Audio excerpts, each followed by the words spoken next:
भी कर रहे हैं उसको भी प्रभु इच्छा में नहीं सौंप रहे हैं तो सब अकार्थ जाने।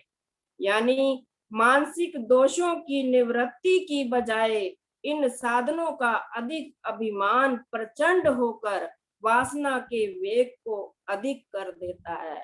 यदि इन बातों का हमें अभिमान हो जाए कि मैं कर रहा हूँ तो इसका अभिमान होकर और वासना के वेग को बढ़ा देता है। तो इसको कम करने का उपाय क्या है, गुरुदेव क्या बता रहे हैं? निष्काम भाव चित्त में आए, सब दुविधा होवे दूर, प्रभु की महिमा घट पर गासे, पर से आनंद सरूर। अरे निष्काम भाव चित्त में आए, सब दुविधा होवे न दूर। यानी निष्काम भाव जब तक मन में नहीं तो हमारी दुविधाओं का, हमारे द्वंद्वों का कभी भी नाश नहीं होगा। तो उसके लिए क्या करना है गुरुदेव समता विलास में, उसके लिए क्या कह रहे हैं? वचन नंबर 68 पर क्या कह रहे हैं गुरुदेव? एक प्रभु का विश्वासी और अभ्यासी होकर जो नित्य ही निष्काम भाव से सत्कर्मों में विचरता है, जो प्रभु का विश्वासी होकर निष्काम भाव से सत्कर्मों में विचरता है, वह ही विवेकी पुरुष कर्म बंधन से छूटकर निह कर्म पद समता शांति को प्राप्त हो जाता है।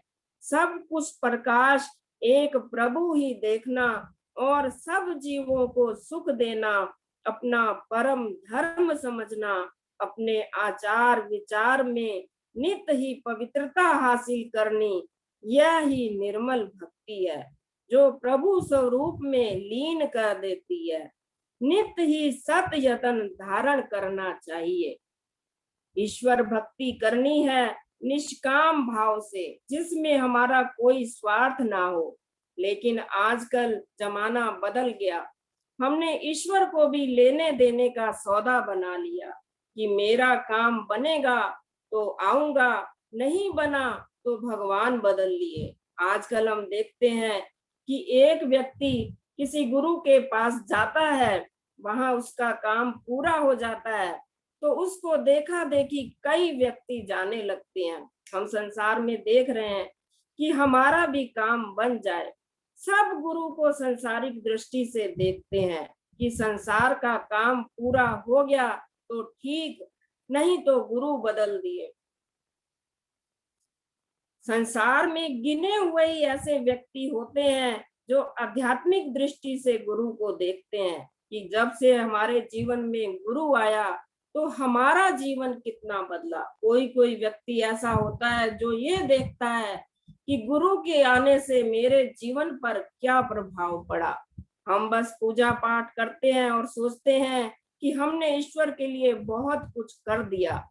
लेकिन जो सच्चे संत महात्मा होते हैं उन्होंने भक्ति को समर्पण त्याग का नाम दिया कि सच्ची भक्ति वही है जिसमें अपना सब कुछ त्यागना पड़ता है, और हम उल्टा चलते हैं कि हमें सब कुछ मिल जाए। अपने आप को सिलेंडर कर दो। यदि ऐसा कर दें तो कभी भी जीवन में डिप्रेशन नहीं होता। आजकल हम देखते हैं कि कई लोग चिंताओं से घिरे रहते हैं और काम पूरे नहीं होते तो डिप्रेशन में चले जाते हैं। लेकिन यही अगर सत्संग से जुड़े हुए हैं और अच्छे कर्म कर रहे हैं, सब कुछ ईश्वर आज्ञा में देख रहे हैं कि काम पूरा हुआ तो सही, नहीं हुआ तो भी ईश्वर आज्ञा, जो इस तरह से चलता है वो कभी भी जीवन में उसके कभी भी डिप्रेशन नहीं होगा। विश्वास होना चाहिए कि ईश्वर जो करेंगे उसमें मेरी भलाई छिपी है। हम किसी पोजीशन को पाना चाहते हैं, उसमें दुख भी आएगा और सुख भी आएगा। हमें विश्वास होना चाहिए कि एक शक्ति ऐसी है जो मेरा बुरा नहीं होने देगी। हम गिरते हैं फिर उठते हैं, आगे बढ़ते हैं, गिर के फिर उठना है। मुझे विश्वास होना चाहिए कि वो मुझे हारने नहीं देगा। कर्म करना है, उसका फल ईश्वर पर छोड़ देना है। देखिए, अर्जुन ने समर्पण किया, अपना पुत्र मर गया, फिर भी उस श्री कृष्ण पर पूरा विश्वास बनाए रखा, उनकी आज्ञाओं का पालन करने में ही अपनी भलाई समझी। एक बच्चा जब पैदा होता है तो हम देखते हैं कितना मासूम होता है, प्योर होता है, निष्काम होता है। और वही जब बड़ा होने लगता है तो अपनी मैं करके हम अपना सब कुछ खराब कर देते हैं। जब काम नहीं बनता तो सारा इल्जाम ईश्वर पर लगा देते हैं, क्योंकि वो हमें दिखाई नहीं देता और किसी पर इल्जाम हम नहीं लगा सकते, तो ईश्वर पर सब कुछ सौंप देते हैं, थोप देते हैं कि वही उन्होंने ही सब कुछ मेरा गलत किया है। मैं नहीं जानता कि ईश्वर हर समय मेरा भला सोचने वाला है। एक माँ बाप होते हैं, बच्चा समझता रहता है कि माँ बाप मेरे लिए गलत कर रहे हैं, दूसरे बच्चे के लिए अच्छा कर रहे हैं, मेरे लिए गलत कर रहे हैं, लेकिन नहीं पता होता कि माँ बाप के लिए दोनों बच्चे समान होते हैं। इसी तरह ईश्वर के लिए सब बच्चे समान होते हैं। अपना हम कर्म खुद गलत बना लेते हैं। जो मैं मांगता हूँ वो उससे ज्यादा देने वाले हैं। हम ये सोच नहीं सकते कि ईश्वर हमारे बारे में क्या सोचते रहते हैं। जैसे एक उदाहरण से समझते हैं, एक खेत में मिट्टी पड़ी थी, तो एक व्यक्ति उसको उठाकर ले जाता है, थोड़ी सी मिट्टी को, और अपने घर में डाल देता है। मिट्टी मन में सोचती है कि ईश्वर ने मेरे साथ ये क्या कर दिया। मैं अच्छी खासी खेत में पड़ी थी और मुझे यहाँ लाकर इस व्यक्ति ने यहाँ लाकर डाल दिया, पता नहीं मेरे साथ क्या करेगा। फिर वो उसको रात भर पानी में भिगो देता है, दूसरे दिन उसको पैरों से मसलता है। मिट्टी फिर मन में सोचती है कि मेरी किस्मत कितनी खराब है और ये व्यक्ति अब मेरे को पैरों से रोंद रहा है। फिर वो उसको गूंथता है अच्छे से मिट्टी को, फिर उसको उस पे डालता है। कुम्हार था वो, उसने फिर उसका घड़ा बनाया। वो मन में सोचती है कि पता नहीं ये मेरे को कितनी चोट पहुंचा रहा है। जब घड़ा बनकर तैयार हुआ फिर उसको आग में पकाता है। फिर मिट्टी सोचती है अब ये मेरे को आग में डाल रहा है, मेरी किस्मत कितनी खराब है। फिर उसको पकाकर वो बेचने के लिए ले जाता है घड़े को, तो मिट्टी फिर सोचती है, वो दाम लगाता है 10 रुपए 20 रुपए का घड़ा। मिट्टी फिर सोचती है कि मेरा दाम भी कुछ नहीं लोग दे रहे, ना कोई मुझे लेकर जा रहा है, 10-20 रुपए ही मेरा दाम है। फिर थोड़ी देर में क्या देखते हैं कि एक सज्जन व्यक्ति आते हैं, उस घड़े का दाम पूछते हैं और 20 रुपए में वो घड़ा लेकर चला जाता है अपने घर। घर ले जाकर वो सज्जन व्यक्ति उसमें पानी भर देता है, पानी भर कर रात भर रख देता है। दूसरे दिन क्या देखते हैं कि बहुत सारे संत उसके घर आते हैं, वो खाना बनवाता है और संतों की पंक्ति बैठती है, ईश्वर का गुणगान होता है और उस घड़े का पानी सबको पिलाया जाता है और खाना परोसा जाता है। और सब वाह वाह करते हैं कि कितना ठंडा पानी था, कितना अच्छा खाना था। तो फिर उस घड़े को अपने ऊपर गर्व होता है कि ईश्वर ने मेरे साथ जो किया बहुत अच्छा किया और मैं किसी के काम आई। और ईश्वर जो करता है, मैं ऐसे ही खेत में पड़ी थी और मेरे मेरे से कितनी चीज अच्छी बनी और मैं दूसरों के काम आई। फिर उसको ईश्वर पर भरोसा होता है। ऐसे ही हम लोग हैं, हम ये नहीं जानते कि ईश्वर हमारे लिए क्या करना चाहते हैं, लेकिन हम अपने लिए छोटी छोटी खुशियां मांगते रहते हैं।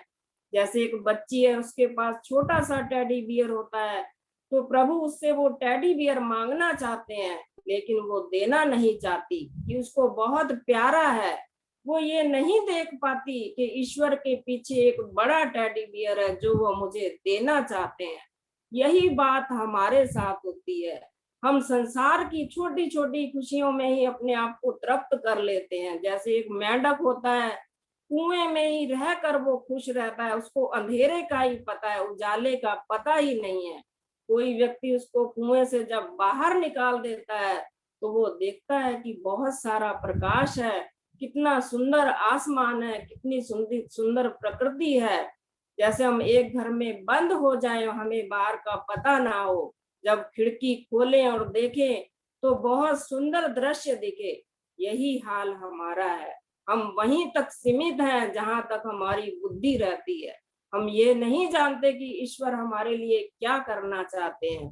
जैसे प्रेमी भाई देवराज जी थे, वो जब पहली बार गुरुदेव से मिले तो बहुत रोने लग गए कि उन्हें उनका किसी से प्रेम था। तो उन्होंने कहा कि मुझे तो वही चीज चाहिए गुरुदेव, मैं उसी से ही प्यार करता था, वही चीज मुझे चाहिए।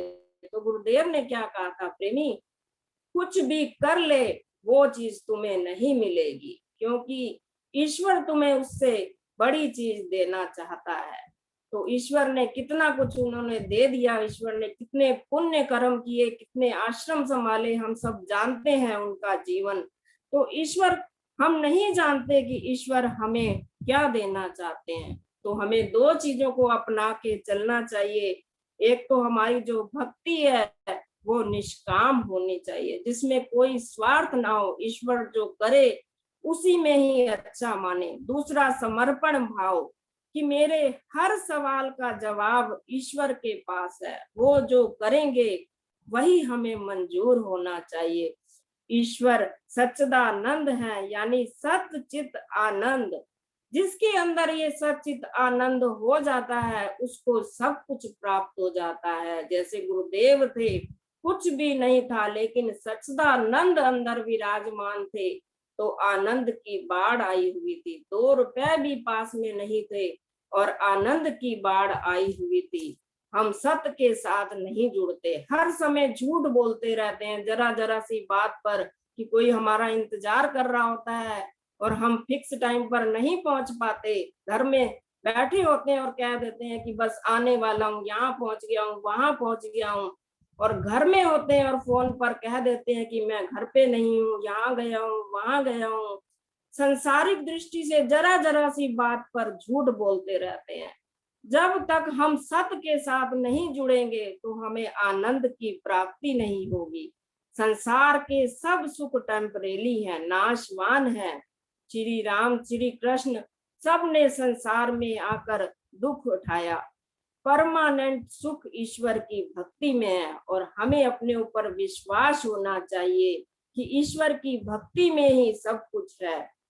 कारण करता जान के मन की चिंता त्याग, मंगत देह पिंड जिस दिया, रहो चरण तिस लाग। ईश्वर हम सब पर कृपा करे कि हमारे अंदर भी निष्काम भक्ति आए और हम अहंकार से बच जाएं। ओम ब्रह्म सत्यम सर्वथा।